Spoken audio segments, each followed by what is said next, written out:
የዚህኛው የአረብ ሀገር አሰሪ ወይም ማዳም ተግባር ደግሞ ለየት ያለ ነው። እንዲህ ሆነ። የቤት ሰራተኛ ያስመጣችው ኢላም አሊ አህመድ ሰራተኛዋን ባስመጣቻት በሶስተኛው ቀን ላይ ያልተለመደና እንግዳ ነገር ትመለከትና ሆን ብላ የቤት ሰራተኛዋን መከታተል ትጀምራለች። ሰራተኛዋ በዚህ በሶስት ቀናት ውስጥ አጋጣሚ በመጠቀም ወደ ሽንት ቤት ጎራ ትልና ጡቷን ሞልቶ ህመም የሆነባትንና ጤና የነሳትን የጡቷን ወተት በእጇ እየነካካች ለሰዓታት ፈሶ እንዲያሳርፋት ታደርግ ነበር።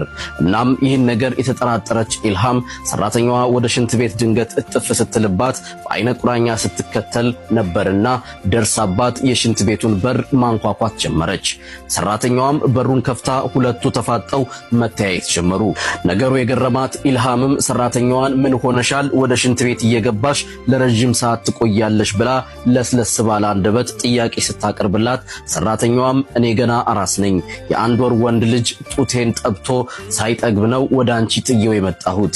እናም ሽንት ቤት እየገባው የምቆየውም ጡቴን ስለሚያመኝ ከዚህ ህመምም የምታገሰው እየሞላ ያስቸገረኝ የጡቴ ወተት ፈሶ ጡቴ ባዶ ሲሆንልኝ ነው በማለት ምላሿን ትሰጣታለች።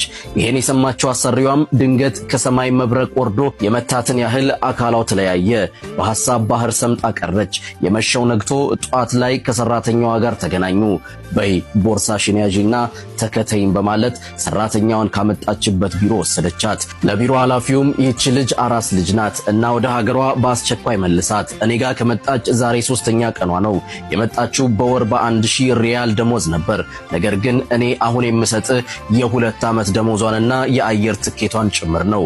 በተጨማሪም ከ2 ዓመት በኋላም ፍላጎት ካላት ወደ እኔ እንድትመለስ ካልሆነም አላህ ለጥሩ ነገር ያብቃትና ከልጇ ጋርም በሰላምና በፍቅር ያኑራቸው ስትል በተሰበረ ስሜቷ አልቅሳ ወደ ሀገሯ በሰላም እንድትመለስ